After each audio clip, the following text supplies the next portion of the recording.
Rejoice, everyone. We're back with another Sekhie Reacts to Fate. This week, Duryodhana. So, like, we kind of already covered him in the Karna video. Like, I'm not going to talk about him, but I do feel bad now because I think at the time when we did the Karna video, I didn't know that Duryodhana was going to be a servant. At the time we did the Karna video, he might not have been a servant. Yeah, and so I talked a lot about Duryodhana during the Karna and Arjuna videos. And now I feel bad because I'm like, damn, this is just going to be a lot of this is going to be recycled information, you know? Look, you always whinge and moan that some of your older reacts could use a redo because you need. Yeah, you but that one remember didn't. The information very well. That one didn't. Sure, you read the entire Mahabharata. Yeah, that one was fine. I didn't need to work on that one. That's for something like Aussie, you know? Which, Aussie, another form when, so I can redo that video? I'm not redoing the entire Aussie video for another form. I think we should. Chat, vote yes. You can't react to a servant twice. Yes, I can. If it's a new Aussie, I'll ooh and ah. No. Hi, puppy. What's up? Oh, do you want to be up? Or do you just want attention? Come on. Come on. Oh. Hi, buddy. Oh. I have puppy. Yes, you have puppy. I have puppy. So, I suppose we should tackle the fact that we did talk about Duryodhana a lot during the Karna video. And that was pretty intentional because Duryodhana is the oldest of the princes, right? And he's the one who's kind of in charge of his side of the Kurukshetra war in the Mahabharata. And he's the one that Arjuna had all that like loyalty and fealty towards, you know? Was it Arjuna? No, it was Karna. Karna. Sorry. I meant to say Karna. I said Arjuna. The two of them, fuck. I remember Karna's red, Arjuna's in white. I have to remember their clothing or something. Because it's... Yeah, but, so Duryodhana is the oldest prince of the Kauravas, right? Whilst Arjuna is one of the five Pandava brothers, right? The Pandavas were the ones who ended up married to Draupadi, and then they fought against the Kauravas, which were much greater in number during the Kurukshetra war. As you know, canonically, Karna had these like oaths of loyalty to Duryodhana. I don't know if you remember us talking about them.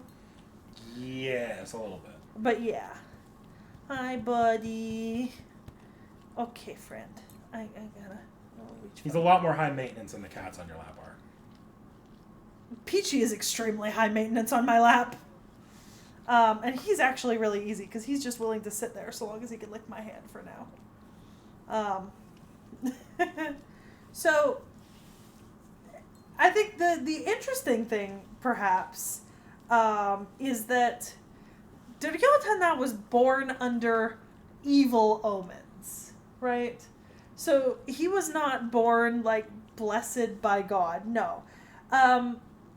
When he cried when he was a baby, it was with the voice of a donkey, which caused all the rest of the donkeys in the royal stables to also cry out, and which also caused jackals howled, crows shrieked, birds of prey and scavengers cried out all across the lands. Time to throw everything out, and things got Satan in it. You got Yeah. Chuck it in the bath, let it drown. Yeah, and so his royal father Dhritarashtra consulted his royal advisors, right? Bhishma, Vidura, his other advisors, and they were like, hey, this dude's birth will ruin the kingdom. He needs to be abandoned, cast out, left for dead. But extremely late-term abortion. Yeah, but the thing is, Dhritarashtra just had this intensely strong paternal affection. And was like, no, this is my son, and I love him. Which, I'm gonna be honest, given the the other circumstances of his birth, I'm not sure if I would have made that same decision. Because what you don't know is that while his birth was an evil omen, keep in mind that he was literally born from a portion of the goddess of strife, Kali, right? And his mother was pregnant for 2 years without delivering before she finally delivered. And at one point, she tried to abort him, right, during this process because she was terrified of what was happening. And so she, like, gave birth to this just lump of flesh that then the sage Vyasa came in and cut up into 100 pieces and put each piece in a pot of clarified butter. And after 2 years from each of these pots, every single one birthed a son or daughter of the king,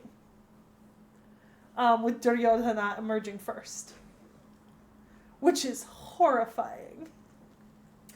You know, it is never too late to terminate. No, it is. It can't do it. But in this case, you can make an exception. Technically, she did try. Should have tried harder. At a certain point, the world is pointing signs at you in flashing neon lights that just say, you are about to give birth to the Antichrist. Yeah, I feel like the pots full of clarified butter containing a thumb's worth of flesh might have been the sign. You know, maybe you don't save the flesh. Yeah, you would think. So, you know, that's great. That's fantastic. I now have slight worries about Duryodhana's appearance as a servant. Just slight worries. However, as a child, he grew up in the palace as the eldest son of the king Dhritarashtra and the queen Gandhari. And he actually grew up, well, the Kauravas and the Pandava brothers actually grew up together. So when Pandu died, his widow Kunti brought his 5 sons, the Pandavas, to live in Hastinapura, and all of them kind of grew up together, which is pretty interesting.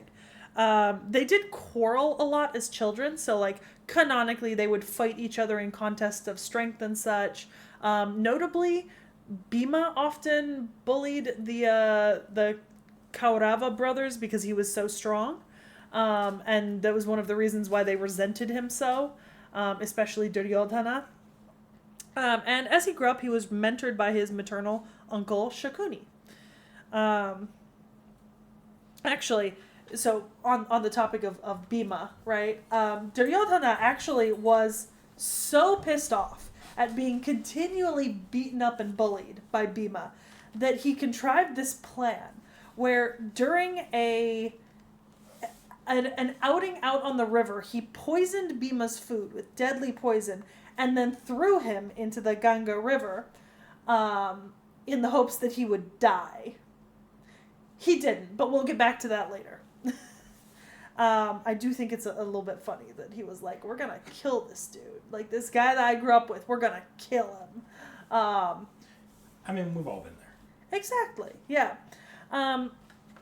So as he grew older, he trained alongside his other brothers under Dronacharya, and he proves himself to be extremely skilled specifically with the mace. He fights with that as his main weapon, although he is also skilled in other weaponry. Good for him. I am a big fan of people who fight with maces. I think it's a solid weapon choice. Just absolute unit of metal and spikes. Stunning. Love that.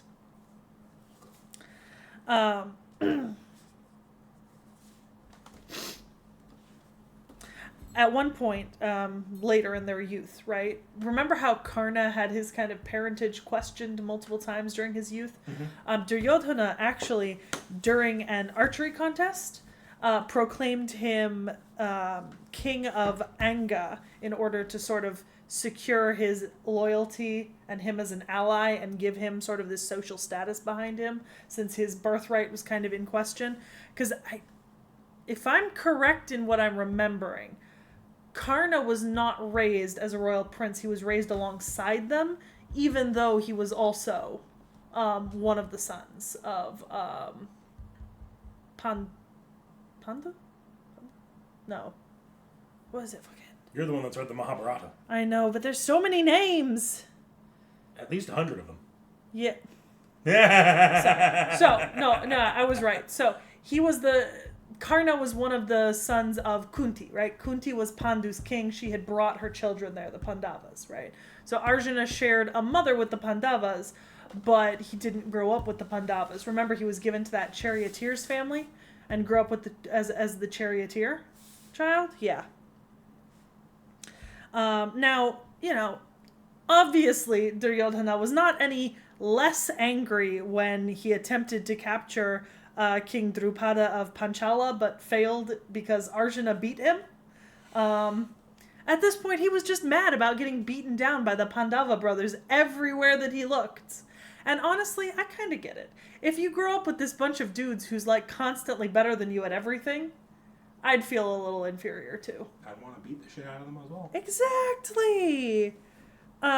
So, obviously, your first decision when you have a little bit more power is to arrange for them to go live in a palace at Varnavata and burn them alive. Reasonable decision. Exactly. And of course, you're super happy because the palace burns down. They don't come back. It's absolutely fantastic. You and your brothers get to live in Hastinapura. You get to participate in the contest for the Princess Draupadi, right? And remember, the Pandava brothers are dead. They can't possibly compete for Draupadi's hand, right? This is how epics get started. Right? They can't possibly compete for Draupadi's hand. This is a fuck up here. They're about to fuck up and cause a lot of people to die on their behalf. So the Pandavas actually escaped out a secret tunnel in the palace, and then they won the hand of Draupadi to be their wife, and then they took up residence in Hastinapura with their wife, who they had won out from under the nose of Duryodhana and his brothers. Look, man, if you pull shady shit like that and you still lose, you probably don't deserve to win. I thought we agreed that this was reasonable anger at the circumstances of growing up. Oh, it is, but also, like, don't pick fights with Mike Tyson when you've been beaten, or if you are that far out of your league. You probably shouldn't fight them. See, you say that. But, the Pandavas, their influence is rising. They're becoming more and more powerful in the kingdom. And so Duryodhana's, of course, immediate proposal is, let's sow seeds of discord amongst the brothers so that we can turn them against one another and weaken them. However, his advisors are like, hey, guy, no, let's not do that. We'll come to a peace. We'll have reconciliation. We will give them half the kingdom, and we will keep the other half. And we will be two kingdoms, the Pandavas and the Kauravas. And Dhritarashtra accepts this, and so he invites the Pandavas back. They divide the kingdom. The Pandavas take their rule and establish Indraprastha as their capital. Construct a wonderful palace there. Yudhishthira performs the sacrifice to assert their imperial status. However, Duryodhana, in a moment of reconciliation, he attends their ceremony, right? He's like, I'm here to witness you becoming the kings. Except he is tricked by the visual illusions. And then Bhima mocks him in front of everyone at the ceremony for not managing to see the illusions like he did. Congratulations, you two. You've successfully managed to avoid this technically being a civil war. You split the country in half, and now it's just a war. Yeah. And look, he was there for reconciliation, and then they mocked him. This is you mocking me for not being able to reach your fucking cups. And I'll do it again! So, obviously, Duryodhana is consumed by jealousy and hatred at this point. He can think of almost nothing else. He conspires with his uncle to challenge Yudhishthira in a gambling match. And his advisors and his father are like, do not do this. And Duryodhana says, no, I will kill myself if you don't let me do this. Like, I will kill myself if you do not let me challenge them to a gambling game. And so, everyone agrees to participate. And at first, they wager gems, and then coins, chariots, servants, horses, weapons. Bit by bit, Yudhishthira loses again and again at dice. And eventually, he starts staking his brothers, one by one, in the odds for the dice game. And he loses them, one by one. And then eventually, he wagers himself, and loses.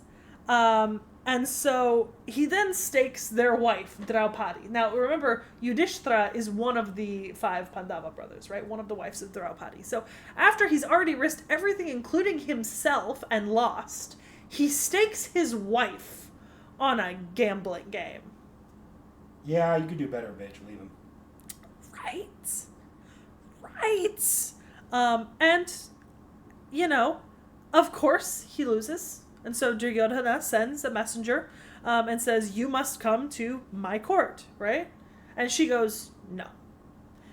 So then he sends his brother, Dushasana, to forcibly drag her by her hair into his palace in the middle of the royal assembly. And then he humiliates her, right? He takes this opportunity to expose himself to her and invite her to sit upon it as a sign of him winning the gambling, which, not cool, dude. No, that's not cool. That's some Weinstein shit. Yeah. Now, Bhima, do you notice how Bhima's name is coming up a lot here? Yes. Arguably, even more than Arjuna and Karna. You would think it would be Arjuna and Karna. No, I know these two are probably the actual most important people in the Mahabharata. Bhima is the one who's going to come back up here again. So Bhima is absolutely incensed. And he vows before everyone assembled that he will kill Duryodhana. And Duryodhana's father, Dhritarashtra, he fears the divine retribution of the gods and sort of the public disgrace of these actions. And so he intervenes in this humiliation, and he tells Draupadi that he will gift her 2 things. And the things she asks for are the freedom of her husbands and herself. And then they return back to Indraprastha, free. Well, that doesn't make Duryodhana very happy. He wanted to humiliate them, he wanted to control them, he wanted to win, and he didn't get to technically win, so he conspires again to challenge Yudhishthira to more games of dice. But this time, the bet for the loser is that whoever loses the dice game must spend 12 years in exile in the forest and a 13th year hiding from everyone. And if that person is discovered during that 13th year, their entire 12-year exile count resets to 0. And they got to do it again. And so Yudhishthira accepts this and loses. Stop accepting again. bets, you motherfucker. So the Pandavas prepare for exile. Bhima swears that he will kill Duryodhana and Dushasana. Arjuna vows to kill Karna, and Sahadeva promises to kill Shakuni.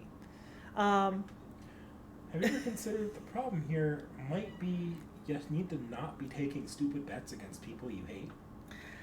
Look, I did play stupid games, win stupid prizes. Yeah, except we know where this leads. This leads to a lot of innocent people dying. Yeah. For what amounts to a frat party dispute.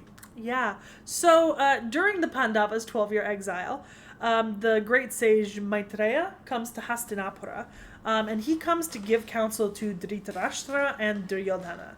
He tells them that they should recall the Pandavas from their exile in the forest. They need to seek peaceful retribution, and they need to do this now, right? Like, this is the only way to save the kingdom, everyone, worse things from happening.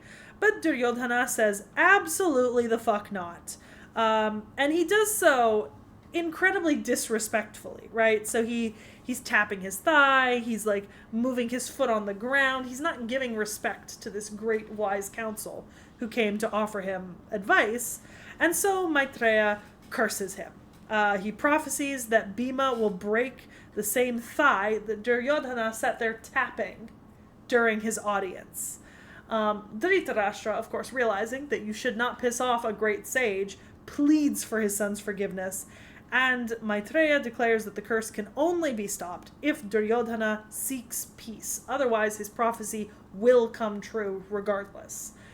So obviously, Duryodhana does not seek peace. I feel that's an important thing to clarify right here and now. He has no intentions of seeking peace. This wouldn't be a story if he did. No, it really wouldn't. So he decides to go out on a pleasure expedition, right? The Gosha Yatra. And he disguises this by saying he's journeying to inspect cattle, but during this time he's actually captured by a bunch of celestial beings. And while escaping from being captured by these celestial beings, he abducts a couple of women.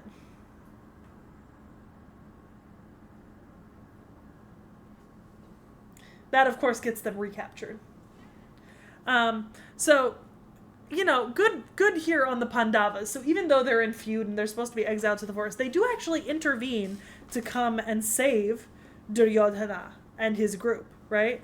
And Duryodhana is so humiliated by the fact that his mortal enemies had to come save him that he says he's gonna kill himself and make his brother Dushasana the first prince in his place. And his brother's like, no, I'm not doing that. You can't kill yourself because I don't want to be the first prince. And so he doesn't. He does, though, just lie on the ground, right, with the intention of eventually ending his life, right? So he's throwing a bitch fit. Yes. So the only way that they can figure out how to stop him from throwing his little hissy fit is that the Pandavas perform a ritual that summons a Rakshasi named Kritya. And this Rakshasa takes Duryodhana to the underworld. And there in the underworld, they reveal that in service and penance to Shiva, they have turned the upper half of his body, so from the waist up, he is impervious to weapons and invulnerable as hard as a diamond, right? And so he is revived. They promise him that he has allies like Bhagadatta and Karna. And so he's like, you know what? I've got good allies. I'm invulnerable above the waist.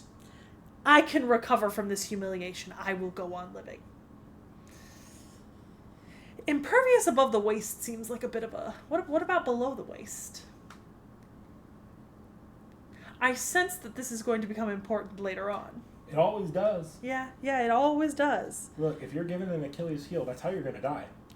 Yeah. That's where your story ends. So he is inspired by the Rajasuya sacrifice that was originally performed by Yudhishthira, and he wants to perform something very similar, but the Brahmins tell him that he cannot undertake this while his father and Yudhishthira are still alive. So instead he performs the Vishnu Yajna, which is an alternative ceremony, making a sacrifice and garnering recognition and support from those who are aligned to the Kaurava cause. So, 12 years have passed at this point. The Pandavas begin their 13th year. Remember what they're supposed to do in their 13th year? Hide and not be found by anyone. So they decide to live at the court of King Virata in Matsya, right? They're incognito, but Duryodhana is seeking them out because if he can find them during this year, they have to go back into exile, right? Which it's kind of like, if you can actually find them during their hiding year, it's kind of like an infinite exile glitch. If it resets every single time if you find them. Yeah, so you can apple tag on them before they go and hope they don't find it. Exactly. So he's not doing great, though, at finding them. It's almost at the end of the year when one of his allied kings, right, Susharman, informs him that the king of Matsya has grown very ill after one of his great generals' deaths, and it might be a good time for him to attack this king. So he is, with the support of Karna, he mobilizes his army to attack Sushaman. Sorry, he mobilizes his army to attack the king of Matsya. Sushaman was his ally who gave him the information. The names are killing me. Like, I'm not even sure I could spell Dhritarashtra without help. You know what I mean? Mm-hmm. Okay, so Duryodhana mobilizes the army, and they're like, yeah. The problem is the Pandavas are at this court, right? They can't be found. They cannot let anyone find them before the end of their exile period, right? However, this attack that Duryodhana is conducting just happens to happen exactly as their year of incognito exile comes to an end, right? So in the course of them attempting to carry out their attack, the young prince of Virata, right, goes out to confront them with Arjuna, who is currently disguised as a eunuch, acting as his charioteer. But upon seeing the Kaurava force marching forward, the prince runs and hides, basically. But Arjuna, now able to reveal himself, pulls out Gandiva and enters battle and routs the entire Kaurava army. And now they're back from exile. See, you fucked up. Yeah, you had spies and you couldn't find them. They weren't even like hiding. They were at a royal court. Would you not expect the royal court of someone not allied with you to be a place where your enemies might hide? Like, they weren't in a random cave in the middle of nowhere. No! They were in civilization. They were in a court. They weren't even hiding as fucking peasants in the slums. They were in a court. My God, you are incredibly bad at your job. You had one job. I mean, yeah, you did still have to be prince of the entire Kaurava Empire and stuff, but you had one job besides that. And you happened to attack the one person that they would be indebted to. Yep. And then you got Gandiva. And we've all seen what Gandiva does. It's big no-no. So they return, and they, of course, request their half of the kingdom that had been ceded to them, right? The half that was split. Duryodhana, of course, refuses. He's like, I'm not giving you back your half of the kingdom. It's mine. And so he seeks his allies. Arjuna goes to Dvaraka to seek the support of Krishna, right? And so he says, I'm gonna go there too, and I'm gonna hope that Krishna sides with me. Krishna sees Arjuna first, and Duryodhana and Arjuna both tell him what their intentions are.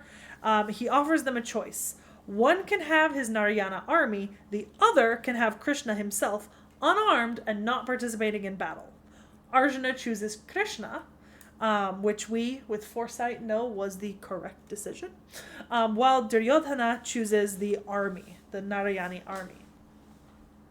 Duryodhana also approaches several other people like Balarama and Kritavarma, but some of them don't join him, some of them do. He tricks the king of Madra, who's actually a maternal uncle to the Pandavas, into joining him, and he actually manages to assemble like 8 sort of allied fellow kings with armies to help him. Now, peace talks do follow at this point. Like, they're not fully committed to war. There is some hope. Krishna has a diplomatic visit. He proposes a settlement in which the Pandavas accept 5 villages only, just 5 villages. Duryodhana says, fuck that. He won't even give them as much land as could be fit on the tip of a needle. I think it's going a little far, my guy. I think you need to Man wouldn't even see the speck of dirt. Take a breath, calm down. You gotta make a deal, you know? So, as a result, Krishna firmly refuses the hospitality of the Kauravas and sides with the Pandavas. At which point Duryodhana is like, let me just capture Krishna. At which point Krishna reveals himself to be Vishvarupta, the supreme god, and is like, you can't capture me. You fucked up, mate. Like I am God, and you cannot have me. And Duryodhana literally refuses to acknowledge that. Like, Krishna tells him that I am God and reveals himself. And Duryodhana goes, no, that's not true. 404, error, not found. He literally says, no, try again, to a god. Honestly? That's pretty metal and like when you get down to it. Like, look, I don't think he's very smart, but he's got a pair of steel ones hanging down there. You know what I mean? For someone who's only invulnerable above the waist, he's got some balls. I can kind of almost admire that, but he's just so dumb. What's that meme that we had for Caesars? It's just dumb. Yeah, it's so dumb. It's brilliant. No, it's just dumb. It's such a bad idea. So, Duryodhana proceeds to organize his army. He appoints Bhishma, Drona, Kripa, Karna, Ashvatthama, Jayadratha, Hardika, Shakuni, Balika, and Kamboya as his commanders-in-chief of his large army, right? Bhishma is at the head. Dushasana, his brother, is his personal bodyguard. The son of his uncle Shakuni, who helped him with the dice games. Uluka is his envoy to deliver warnings to Krishna and the Pandavas and such. And they march to Kurukshetra, where his banner is raised. And thus begins war.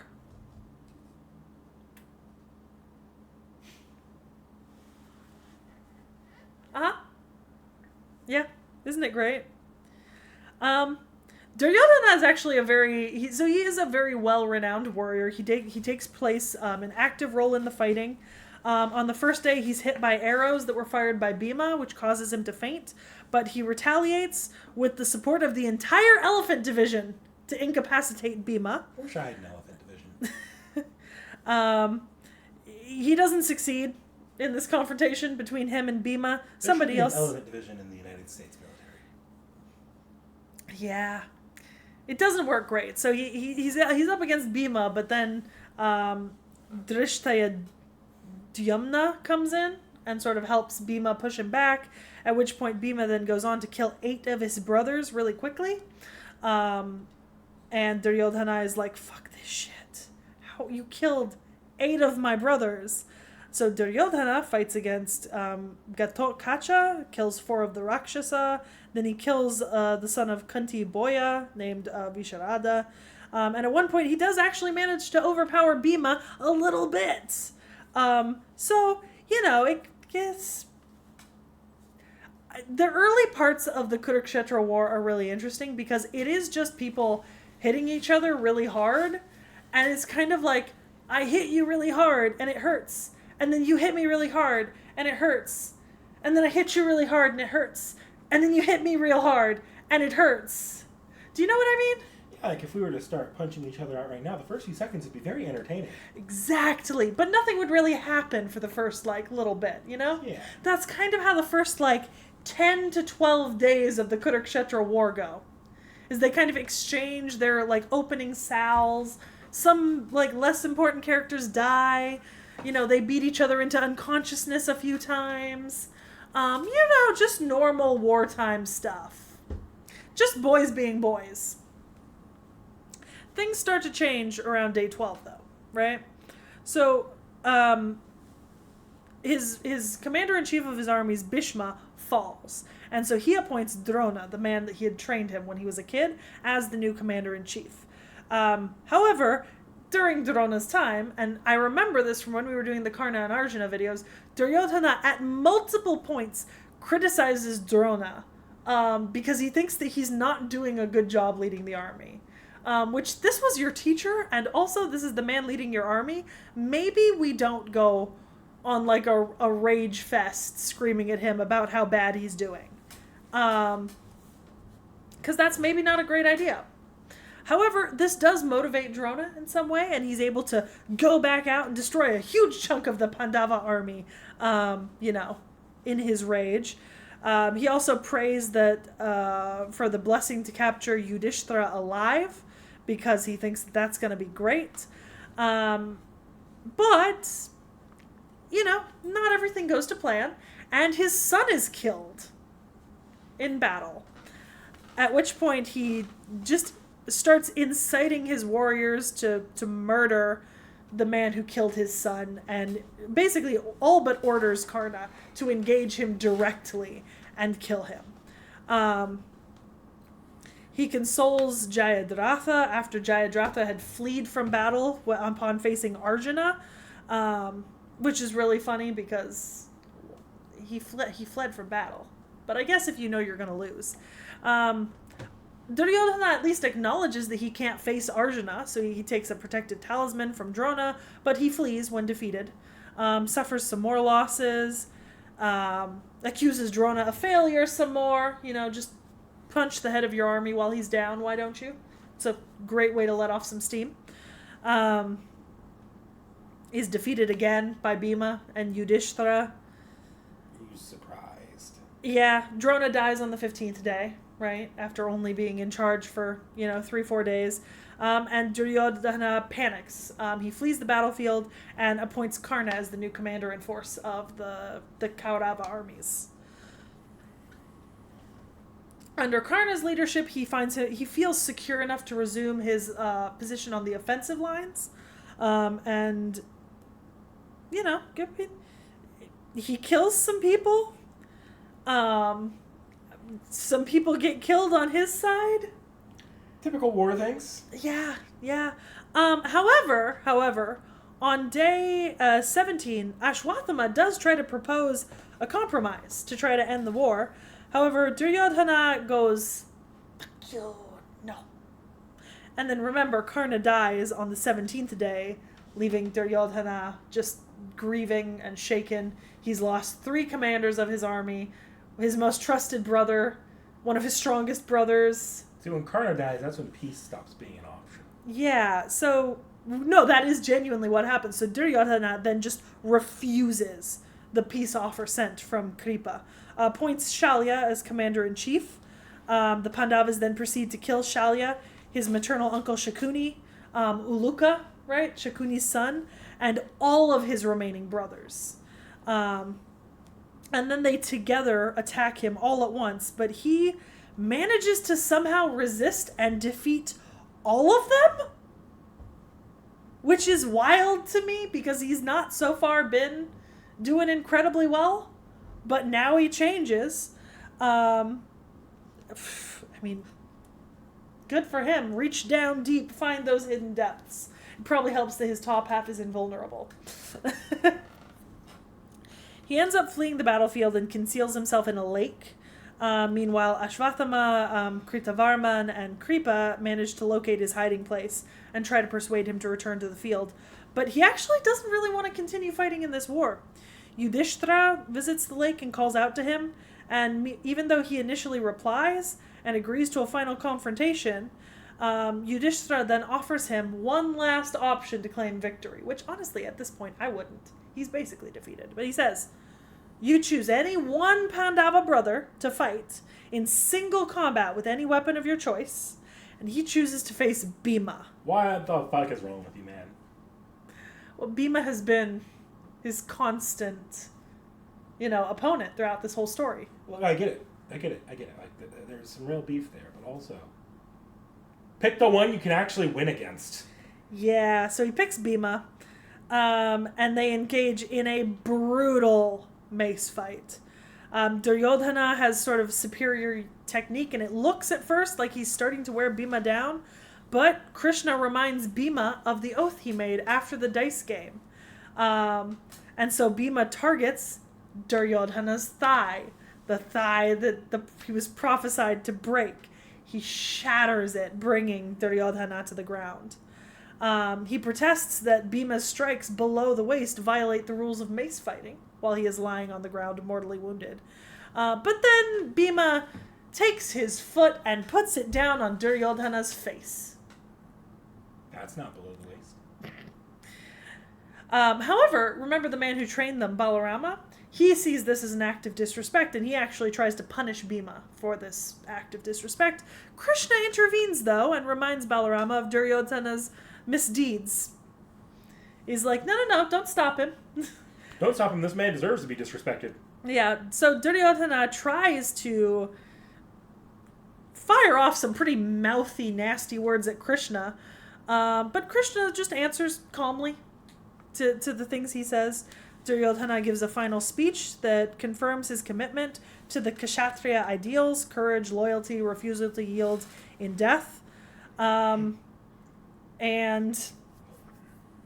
after the Pandavas depart, right, the observers, Ashvathama, Kripacharya, and Kritavarma, approach his broken body, right, because he's left on the ground broken. Out of respect for his honor, they didn't interfere during the combat. And Ashvathama, grieving that his friend has died, and determined to avenge him, vows to continue the war in his place. Duryodhana allows him to be appointed as the new commander of the army, and he sets out to annihilate the rest of the Pandava army. He enters the camp at night. We talked about this during the we've done Ashvathama. We talked about this, yeah. And at this point, our titular character for this side of the story is dead. No, not yet. Oh. Not yet. Remember, Ashvathama enters the camp, massacres the Upa-Pandavas and the last of the Panchalas, and then returns to a dying Duryodhana and reports his victory. And Duryodhana dies in peace, satisfied that his enemies have suffered in return. Later, the sage Vyasa would use his powers to raise the souls of the fallen heroes from the Ganga, Duryodhana being one of those. Hero is a bit of a strong word to describe Duryodhana. When the Pandavas leave the earthly plane and Yudhishthira reaches heaven in his physical body, he finds Duryodhana residing in splendor, shining like the sun, surrounded by other divine beings.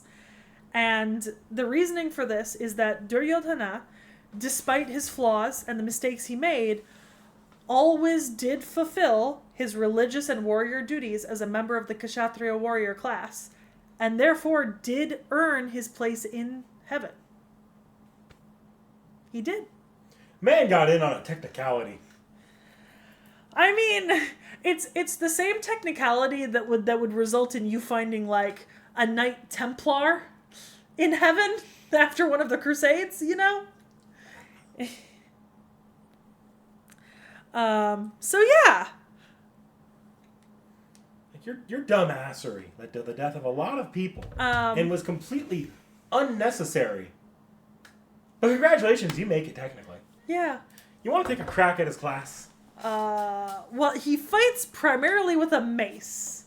He's a little bit stupid, and he's a warrior. Berserker?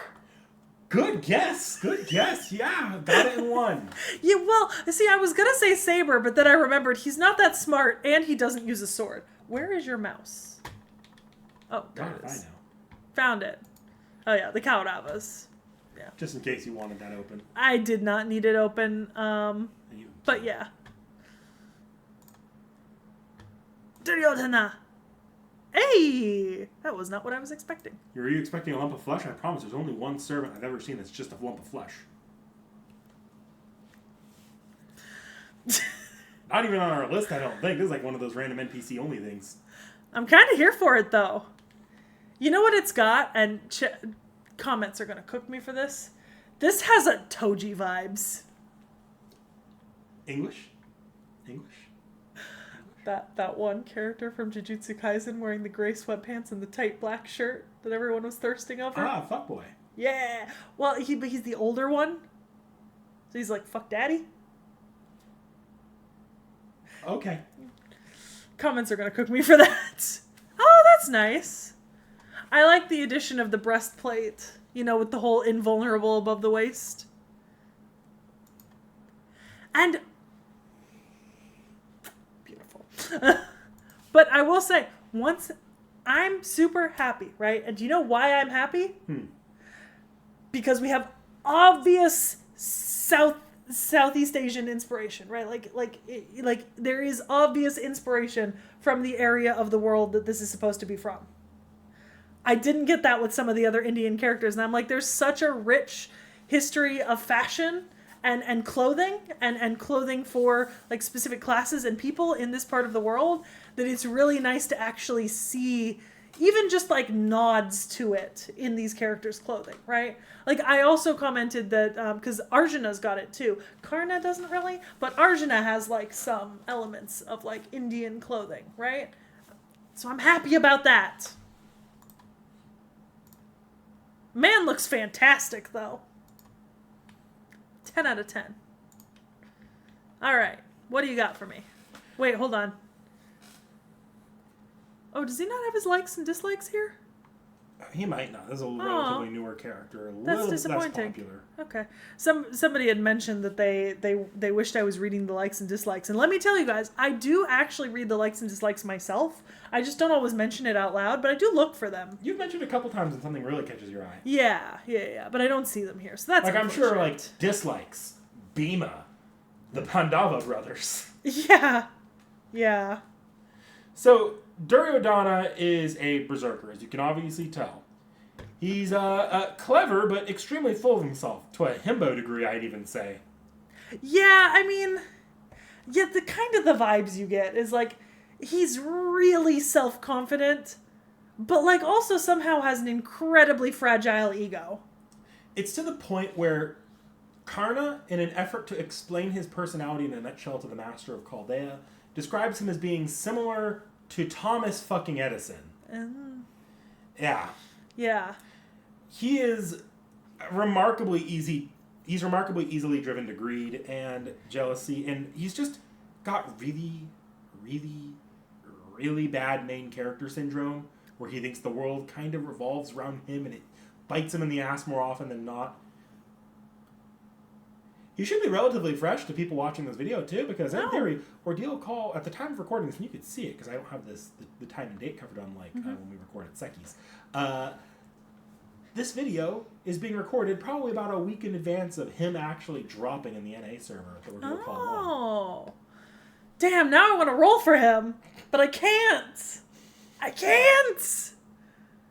Let's see what you think of Bhima, because he and Bhima are on the same banner.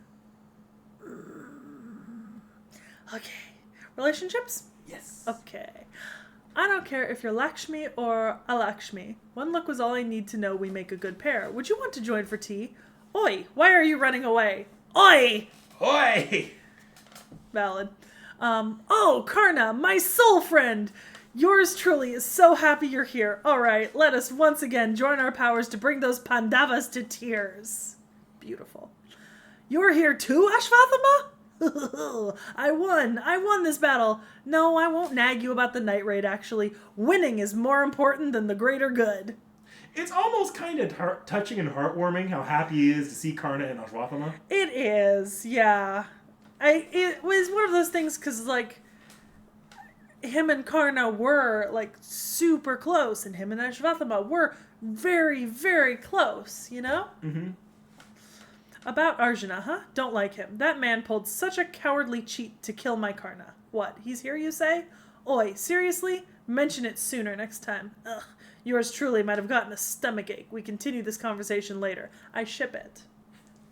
Karna and Duryodhana, I need to find fics. Somebody send me fan art and fics. There's a chat for it in the Discord server now. Send them there. Bhima is here too. Master, why would you have that man here when you have yours truly? You adulterer! No, here's where I have to advertise myself. So, we may be equals in terms of combat power, but I'm sexier, and him, a complete thug that would bisect man and Rakshasa alike at a drop of a hat. And I got it, his feet must stink. Yours truly is the best choice for you. He's really selling himself. It's like a used car salesman. Yeah. What? That creature solely dedicated to eating and sleeping is our god Ganesha? You need to improve on your jokes. Aw. Poor Jinako. Poor Jinako. What? You are Vritra? I see that you recognize yours truly as a figure rivaling Indra in bravery and came to kill me before I kill you. Hey, wait. Why are you just sighing and walking away? Oi! Oi! Are you a younger brother? Yes, you are. The younger brother tag shows in your aura. Today I'm feeling that desire to be trusted and revered as the best older brother. So, here I am. Feel free to shower yours truly with praise. No, I never said it'd be unpaid work. I wouldn't be the best big brother if I hadn't any pocket money for my baby bros. Here, it's yours to take. That was surprisingly very self-centered at the beginning, but then genuinely nice at the end. I'm vaguely confused. I do like that he has a dialogue line for Paris, though, because, like, this doesn't feel that much less petty than the Trojan War. It kind of is just the Trojan War. Yeah. Like, they feel like very, like, I know they're not, but this feels like a regional retelling of the Trojan War. Like, it didn't all start because of Draupadi. Yeah. But I'm not saying that she wasn't a factor. And just the level of pettiness and bromance on the sides. Yeah. Actually, okay. Skills. There's not much here for me to read. No. So is that because we don't know a whole lot yet, or just because they haven't updated? Probably both, because this is going to be his only Form A. He's only had one major story appearance, which is relatively recently, like just what happened in an A. And so you're not going to get a lot of flavor text. You're not going to get a lot of really much, just depending on how that author wrote. Okay. But also, it's not out in an A yet, so it could be that not as much attention's been given to this article, which happens apparently. Well, I was going to say, I'm already seeing, like, the 3 personal skills 100% come from the stories about him growing up. Yeah. Like, charisma of relatable vice being, like, a proud man, right? Yeah. Art of maces, he was a master of the mace. Child of inauspiciousness, literally being born under bad omens. So his primary means of fighting is turning his melee weapon. You saw it there. I'm pretty sure. Is that supposed to be a mace? I think it's probably supposed to be. Yeah. It doesn't look like one, but it's supposed to be one. His primary means of fighting is just using that to bludgeon his opponents, and he can light it on fire as well. Hey, I'm here for the idea of just bludgeoning your foes to death. And I don't have the lore on this, but he pulls kind of a Jason, where he will be summoning his allies to fight. It's probably connected to his noble phantasm, but those allies also include Karna and Ashwathama, who will just jump into his animations. Look, I'm here for that. He also seems to have a carriage not particularly suited to combat that he calls into combat to run over his enemies. Charioteering was important in India, and especially during the Kurukshetra War. Finally, it cannot be understated that just despite being a fucking moron, he's actually got decent leadership abilities and can inspire a lot of good people to do stupid things. He was trained as a prince to succeed his father, Dhritarashtra, in taking charge of the kingdom. He managed to get a significant chunk of fellow kings on his side to fight with him. Like, he inspired loyalty. Karna, Ashvathama, Cryptaman, you know, like... Here's the thing, is that in the Mahabharata, right, it's not, there is no per se one side that is better than the other, right? Like, people on both sides commit bad actions and make bad decisions. A lot of the stories of the Mahabharata and kind of the determination of who succeeds and who ends up in a better place, it matters more about their own morals and adherence to their place in the social structure and the things that they've sworn to, rather than their interpersonal actions. So, like, for example, Duryodhana does end up going to heaven, right? And where he is revered because he fulfilled all of his vows to his warrior status, like this thing that he was, right? He was a Kshatriya class warrior, and he fulfilled those vows perfectly.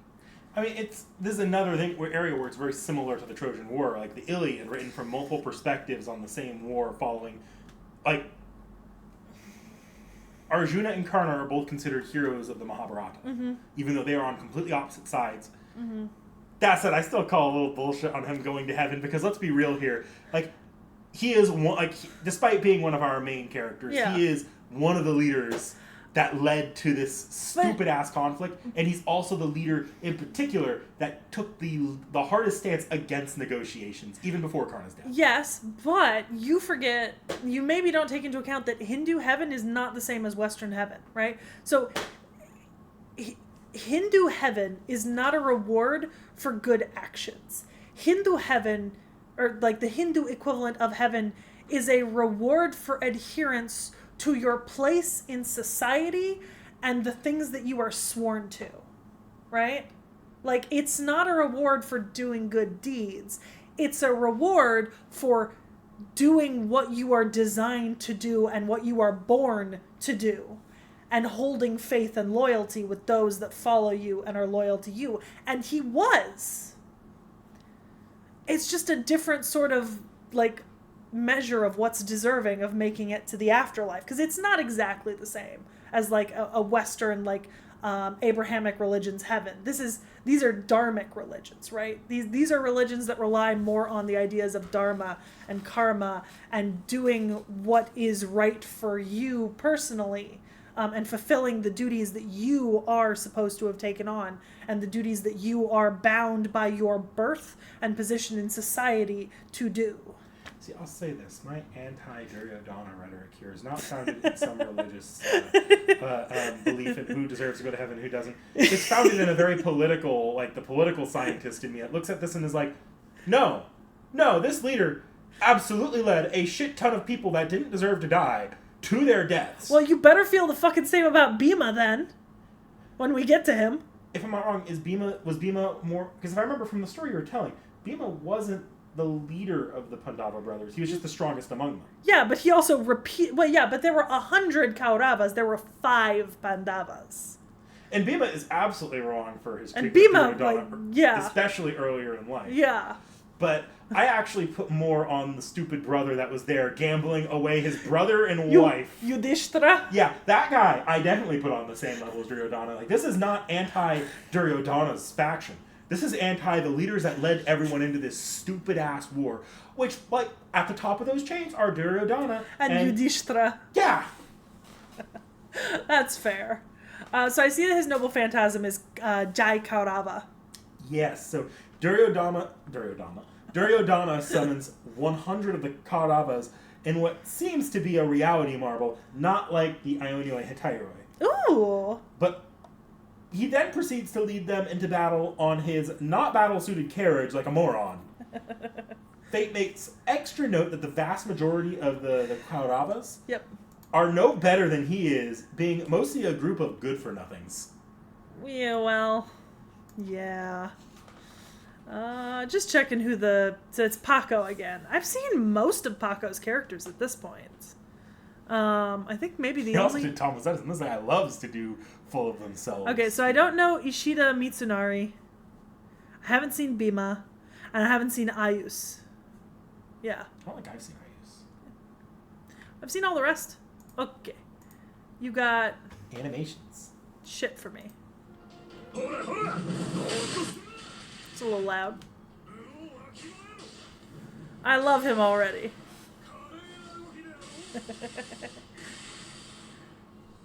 I love it. Oh yeah, he does just...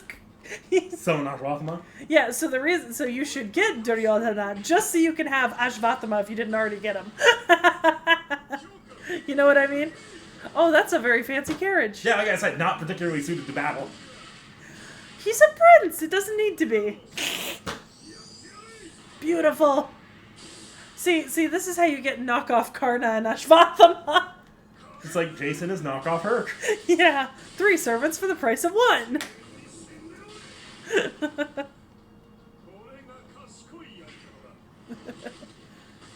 Oh yeah. Drop a rock on him. Wait, he actually has really funny animations. Like, genuinely. Ooh. Well, that was cool. You know the best part about all this? What? You like him? Yeah. He's a 4-star. He's much easier to get. Yeah! Like, I realize that you're not actually getting Ashvatthama or Karna, but no, you're but it scratches kind of the getting, itch. yeah. Like, you're a little bit getting it.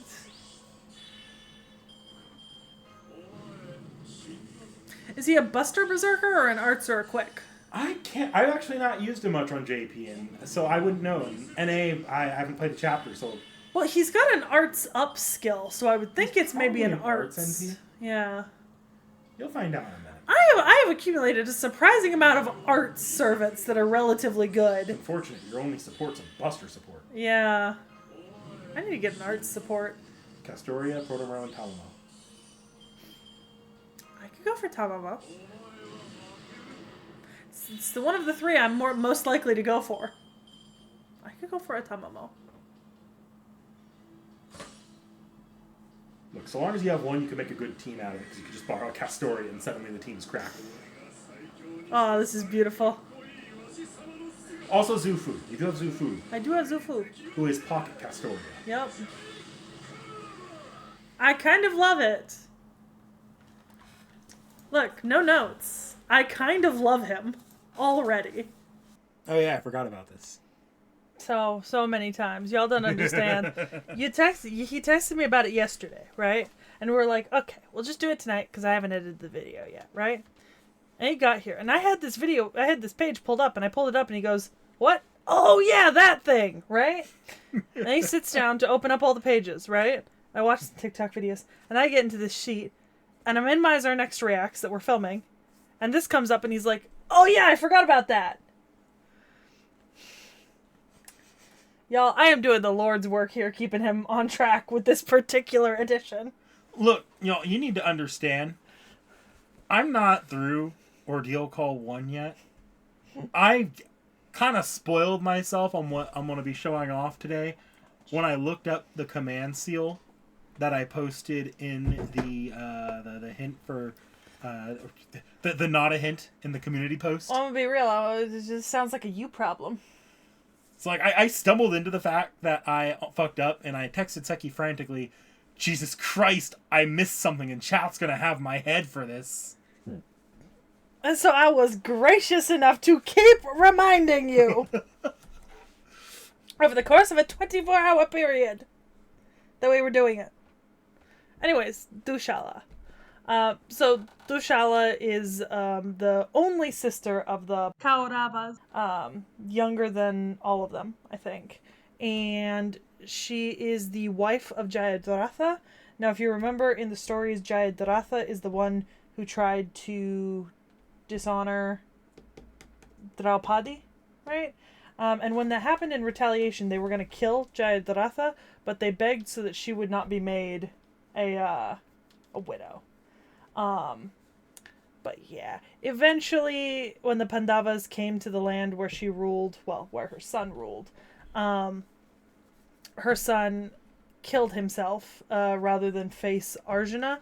And as a result, she came to the battlefield with the infant son, Saratha, crying, and Arjuna felt such shame and proclaimed him king, of Sindhu. And all of her brothers loved her. So yeah, she was in Fate, and I didn't know this. Kind of. You can flip to the next page if you want to see her design. I'm going to give you the heads up. It's not exact like this. You're not going to see the servant Dushala, but the person, like her the person who's in this design is supposed to be her. Okay. Oh, she's cute. Yeah, so this is so cute. Ias. Ias is actually goodness. Duryodhana's master in a Grail war that takes place in Ordeal Call 1.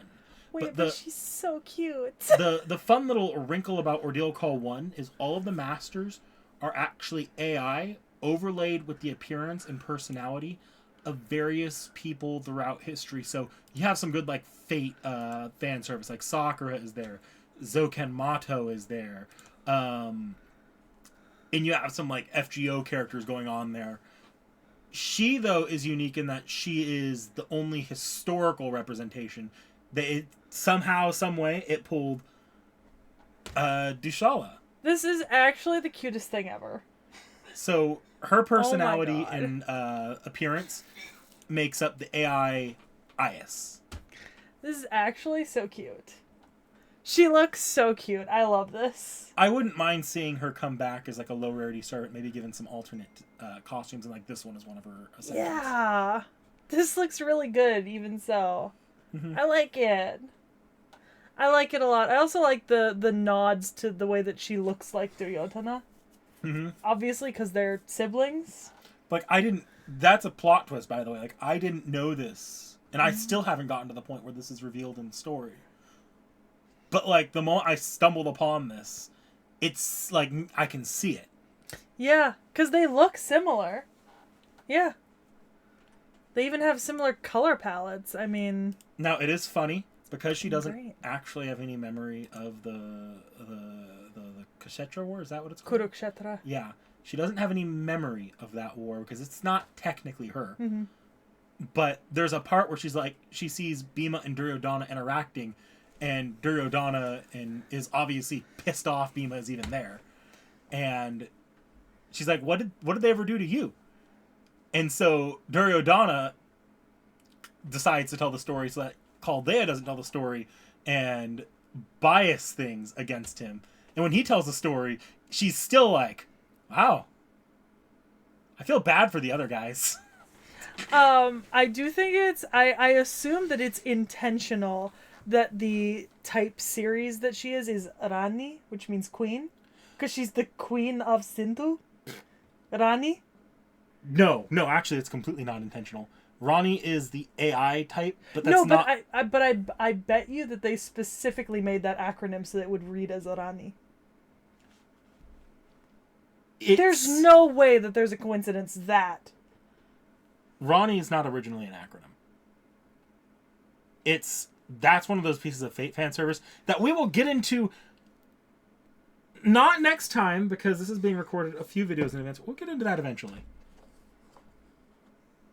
I don't believe that. Rani was not made for Ordeal Call 1. Rani was made for the Rani character that acronym is based on was made for Fate Extra long before IS and Ordeal Call 1 was ever a thing. This feels, I don't know, it feels sus. There's no way that Rani was almost not the AI type they used. They almost used Sakura type AI like in Fate Extra CCC. They only used Rani because they needed a character and they wanted to use one that was a little less obvious than Sakura and overused. Okay, but like...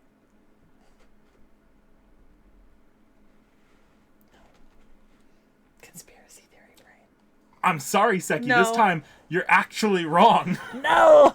This is not a thing you caught, unfortunately. No! Even Sakura, who is one of the AI that was, like, personalities and bodies that was used, is still a Rani series. Every AI in that, like, Ordeal Call is a Rani series AI. I refuse. Anyways. Back to your regularly scheduled programming. Oh my god. Yes! He looks so smug. Yeah, lucky with this. That April Fool's would not have been there. Oh, yeah. Like, a month ago. Yeah. Or 2 months ago. That's fair. Okay. Oh, yay! We've got some extra arts. Look at Arjuna and Karna, then Ashvatthama. Oh my god, that's so cute. So he originates in Paper Moon, which is I haven't read the story as actually the Ordeal Call I know the least about, but to my understanding, it's a Holy Grail war. So the person he's partnered with is his master. Look at them! Look at them surfing! I love it! They're all a bunch of idiots. They're all idiots, but I love them. I love them so much. Foot pick. Oh, we don't have enough craft essences. Beautiful. Need more. Okay. Shakuni's dice. So these are the dice from the dice game. The set of dice Duryodhana received from Shakuni. It goes too far. Shakuni was the younger brother of Gandhari, the wife of the Kuru king Dhritarashtra, which makes him Duryodhana's uncle. He was quite close with Duryodhana and performed all sorts of misdeeds against the five princes, as well as fought in the war to put the crown on his nephew. Shakuni was particularly a talented genius at gambling and is famous mainly for his star role in the dice game that caused the Five Princes' exile, but also for how honest that gamble was. Man, when Uncle Shakuni got Yudhishthira flat broke in that game, that was quite the splendid moment for me and my brothers. The heat, the hype, the thrill, the tension, and their frustrated faces. Just remembering that immediately improves my mood. Huh? He cheated? Oi, don't give me that. I'll have you know that I checked all those gambling manga in the library. They're all the protagonists winning by pulling off some intelligent cheat. Listen here, it's not cheating when it's the protagonist that does it. Meaning that, while I'm not saying he cheated, if he did, that's perfectly fine because I'm the protagonist. Get that straight. You vowed in your heart never to gamble against him. Like I said, he's got main character syndrome. And deservedly so. My dude is pretty much the villain. The most expensive belt chosen by the great me. Oh. Fuck. Damn it. I hate having to translate.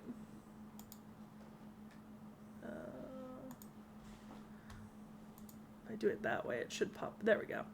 It's an obi similar to the one he wears. It has a pleasant texture that makes you want to touch it forever, and is sturdy yet lightweight at the same time. It is an all-season item that is cool in the summer and warm in the winter. It is made of material that is gentle on the body, so it is perfect for swaddling a baby. Although it is a casual item for everyday use, anyone who sees it can see that it is an ultra-luxury item that is truly fit for royalty, and a certain crane fashion designer and a certain spinning fairy are said to have let out strange screams the moment they happened to see it. Haha, stop making a fuss. To me, who is known for treasures and gold, this is just a small thing. You are on a different level from the extremely poor Pandavas. A whole different level. Miss Crane! Miss Crane and Habitrot reference there.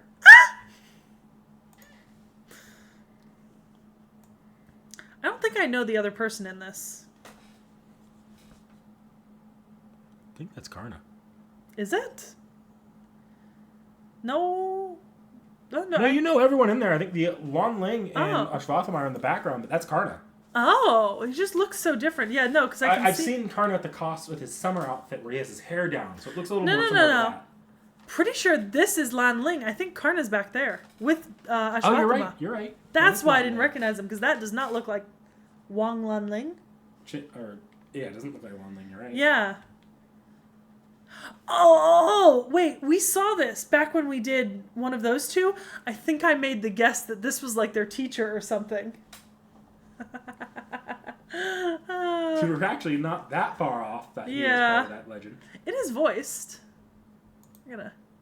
どうした手が止まっているぞ妙だこうも目が偏るものだろうか何かおかしいわし様にサイコロで勝とうなど100万年早いわどこのライダーだか知らんがまだまだひよっこよ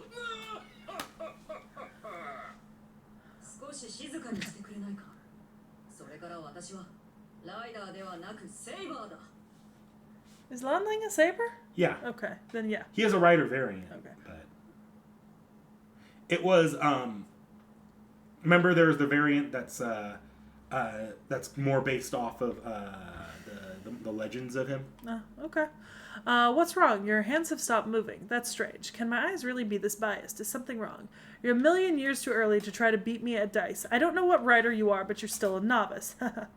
Could you be quiet for a moment? And I'm a saber, not a rider. And so Berserker's insatiable challenge cheats continued today as well. I'll say it's not a full alternate form. It's just an alternate class that appears in the stories. Okay. That makes more sense then. I love that. That was so funny. We got one more. Satellite station. Okay. It is a commemorative CE for one of their IRL events. That's Iori. No, it's Takeru. Well, okay, that's what I meant. Is this Satanta? Yeah. Habitrot? Yui Shosetsu. Yui Shosetsu. MASH. Habitrot is in there. Oh, there she is. The Obviously. marketable plushie. Who the fuck? Am I just blanking on who this is? Jean, I'm pretty sure. Is it? Or it's either Jean Castoria or I think it's Jean or Ash. It might be Ash. Oh no. I don't know that person. You don't. The Ash was the one in front, but the Yeah. person I thought was Yui was not Yui. Yeah. I need more. Chat. Send me art. Send me fics. I need more. So I feel like the hint for the next video is that I've named the person like 100 times at this point. Might as well just say who the fuck it is next video with that kind of hint. Jesus Christ. I'm just saying. See you next time, folks.